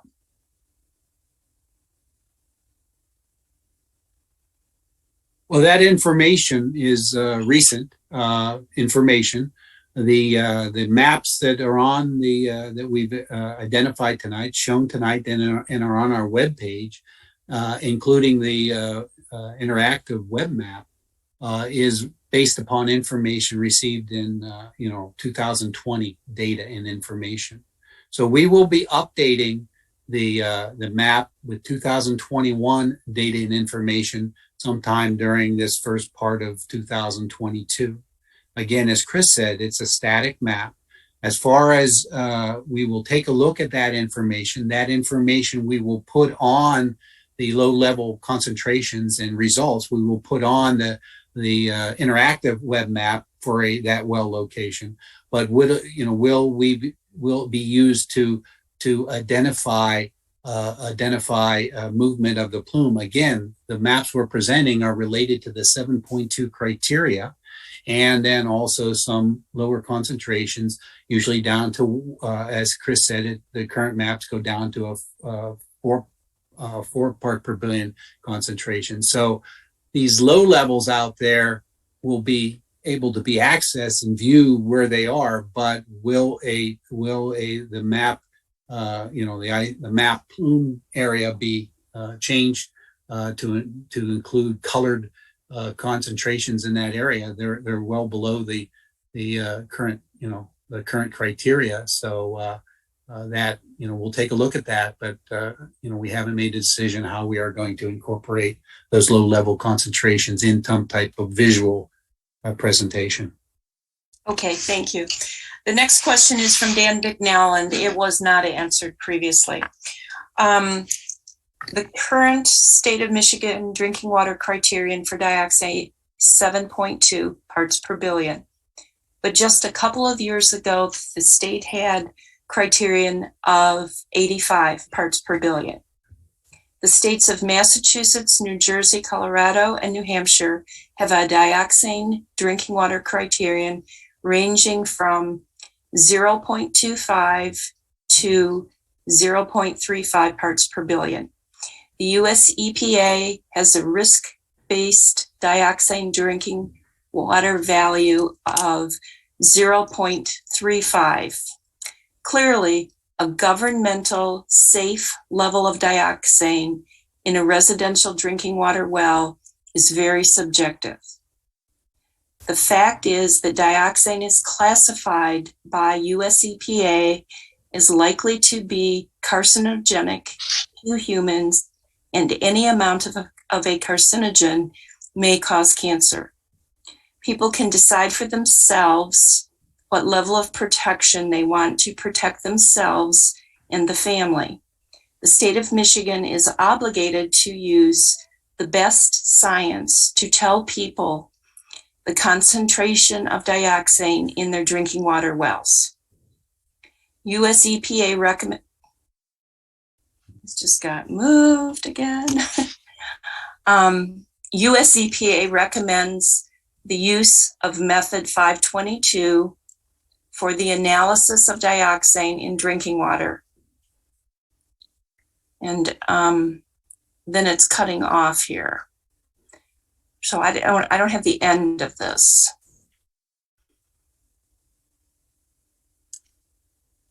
So do you want to comment on this, Dan? Well, I don't know what the comment. I mean, the cleanup, the drinking water criteria in Michigan, as Craig went through the process, is 7.2. His comment on knowing something lower, at a lower detection level is useful information and should be made available to well owners. We are going to do that here using the drinking water laboratory, who will start utilizing a detection level of 0.5. So we are providing additional information to allow informed decisions by well owners, or information, update information for well owners on low level concentrations in their water wells. Again, these other states went through their own process to develop their concentration, drinking water criteria concentrations. So comparing states, Michigan's has a 1 in 100,000 risk dictated by the Michigan environmental law, and the calculations of the process to come up with that 7.2 criteria was developed with Michigan specific assumptions and information. Yeah, I understand that. I think he's asking, why isn't Eagle using the 522 method? Well, again, Eagle the drinking water lab is not using the 522 because the method they are using, the 8260 sim, provided the information, the objective of that analysis provided the information needed to evaluate risk related to the 7.2 criteria. It's not under Michigan environmental law, it's not a requirement to get the lowest detection level. But like I said, the lab is going to move to try to provide some additional information with on 1,4-dioxane analysis in future sampling results. Will, do you want to take over? The next question is, I believe, from Roger Rail. Yes. Shouldn't standards be tightened more for pollutants that travel with groundwater and last a long time, like dioxane, which has already lasted more than 32 years at the Gelman site?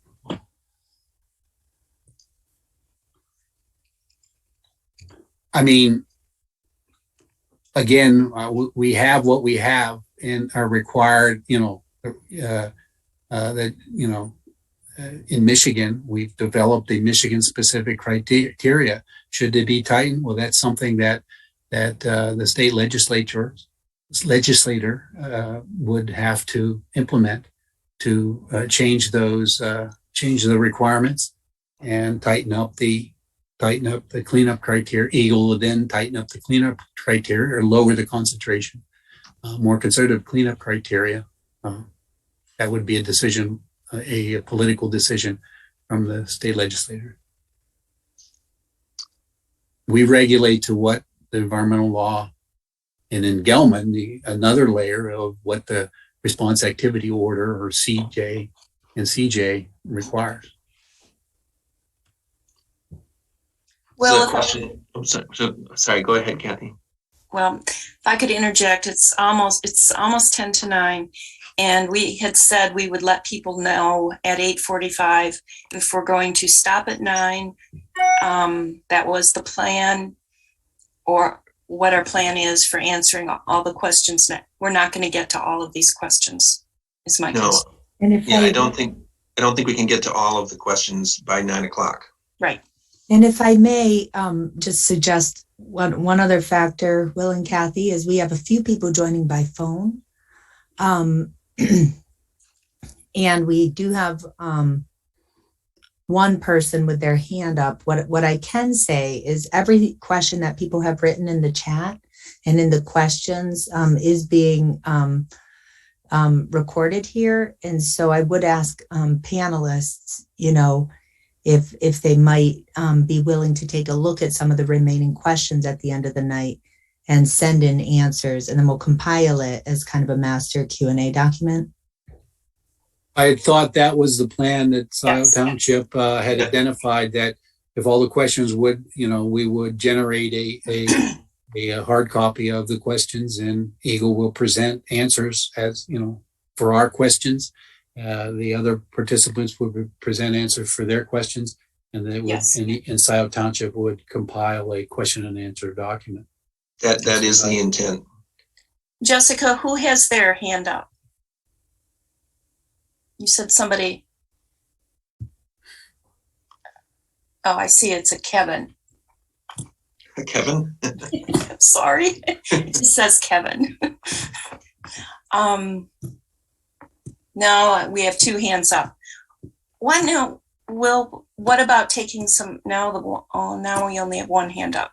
What about taking one of the questions that way too?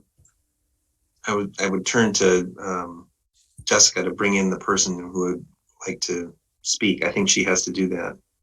Okay. Okay. Hi, Dan.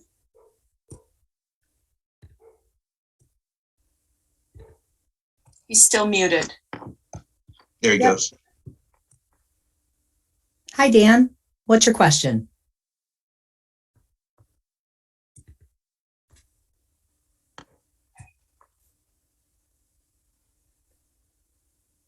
Dan, what's your question?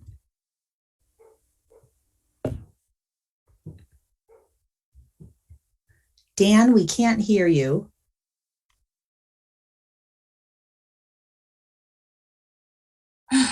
It looks like perhaps he's put his hand down. Oh, all right. Well, why don't we proceed and take a couple more of these questions that we have in the chat or in the question and answer, and then when we reach 9 o'clock, we'll conclude, and we'll deal with the rest of the questions when we distribute them to the panelists afterwards. So that brings us to this next question I think has already been answered, and that is whether it's possible to model the behavior of the plume. I think, Chris, I think you answered that question earlier.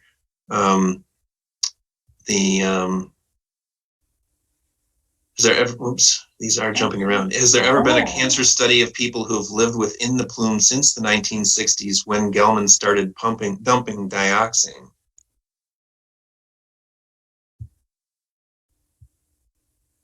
Is that I'm not sure to whom that goes. Is that a DHHS question, or maybe Kristen, is that a question for you?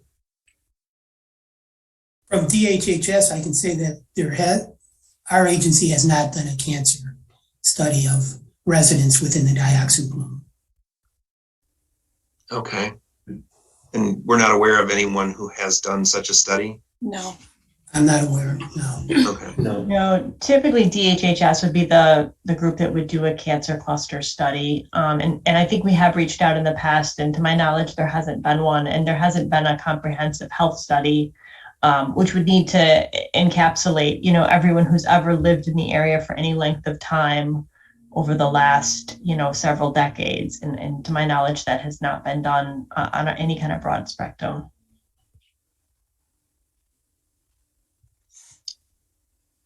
All right. The next question has partially been answered, I think, but the cost of the homeowner, I don't think we can really say what the cost would be. It's sort of contingent on factors that we don't know. But here's a question. Can you share the amount of dioxane that is being discharged into the Honey Creek to flow to the Huron River? What is the risk of the creek losing water to underground water that would flow to wells?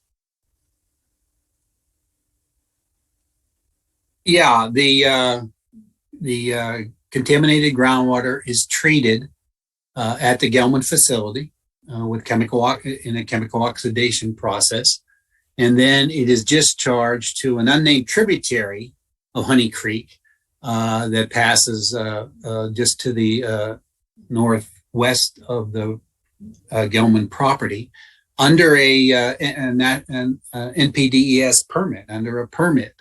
And that permit currently allows several concentrations, but the main concentration it allows requires that treated groundwater have less than 7 parts per billion dioxane in it. And then it's discharged to that creek, the unnamed tributary, which goes into Honey Creek and then eventually discharges to the Huron River. Now, we have, over the years, we have taken surface water samples along unnamed tributary, along Honey Creek, and up near where it enters the Huron River. And those concentrations have ranged from 1 to 4 parts per billion. And that data is on our webpage under our recent analytical data, the recent analytical data tab. And if you contact me, I can get you that exact information or show you where it's at. So it is discharged under a permit, a national permit that the state of Michigan that runs for the EPA. It's an EPA permit program. Okay. This next question is a little complicated. I'm concerned that the supposed cleaned up water is to be dumped into First Sister Lake at a very high density of water. It could cause flooding in the area, namely Dolph Park, which has some very low areas, which is often close to being underwater. Also, the water will quickly be transported to Second Sister Lake. Second Sister Lake is used by a large number of nearby residents for recreation. Will the water actually be purified, or will we all be in danger of contamination? The water could easily be piped to the Gelman site for cleaning the water of the dioxane without jeopardizing the health of the residents near the lakes. This was discussed at length before the June CJ and seems to be forgotten now. I can tell you what is required or what is in the current response activity order. Yes, in that order, there is an extraction well to be called the Park Lake extraction well that is to be installed near Park Lake Road, along Park Lake Road there. But prior to installation, that Gelman would submit for an NPDES permit to discharge treated groundwater from that extraction well into First Sister Lake. They would not install the well unless they get are not required to install that extraction well unless they get that NPDES permit. So the first step would be submittal to Eagle for an NPDES permit to do that discharge. So I want to make that clear. It's not an automatic that's going to occur. They would first go through the NPDES process, and that state process allows comments from stakeholders, and stakeholder is involved in that evaluation. So Eagle would take that into consideration. But that contaminated extraction water extracted from the Park Lake well would be treated with a portable treatment system using chemical oxidation, the same type of treatment that is done at the main plant. That would have a portable unit next to the extraction well, and that water would be discharged to First Sister Lake if it is permitted.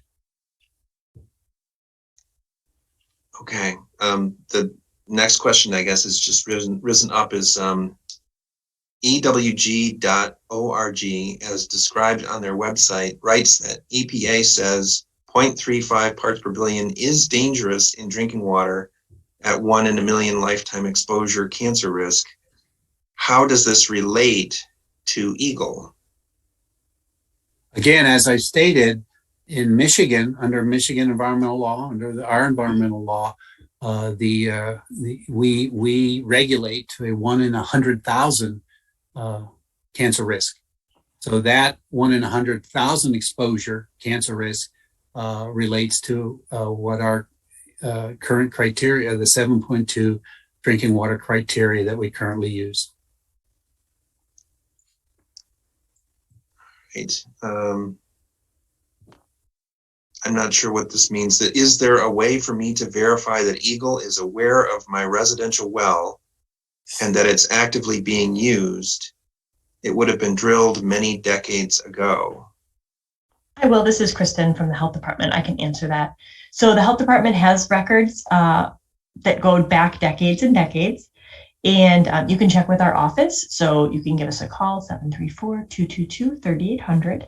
And we can look up your address. Or if you want to browse our website, there is a feature called OnBase, which is our electronic record management system. And you can actually look up your residential address to see if there's a well record. If there's a well record, chances are we've included it. But if not, we know if there's a house there, there's likely a well, but we may not have detailed information on exactly, how deep the well was. So again, happy to connect with you on that and everyone else.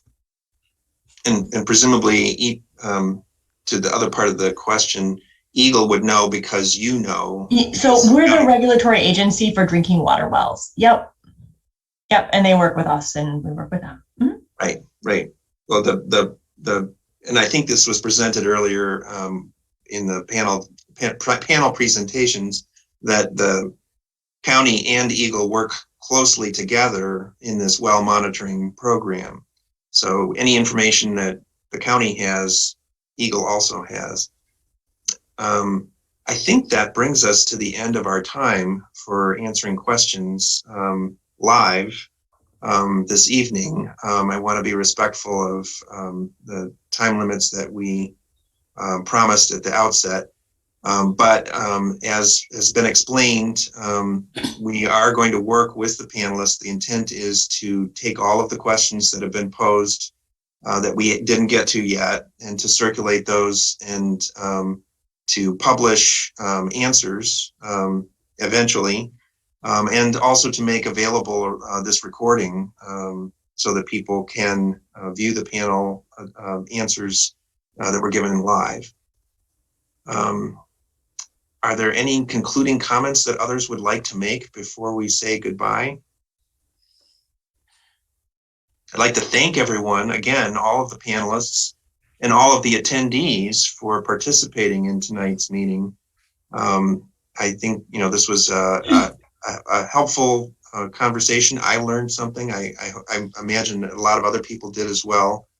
The township will be putting forward information for the residents in this area of the township about the next rounds of the well testing that Keith described earlier in the program. So look for that information both on our website and in the spring newsletter.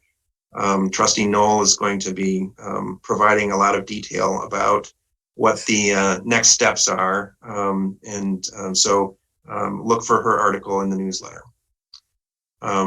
With that, I'd like to wish everyone good night, and thank you again. Thank you, everybody.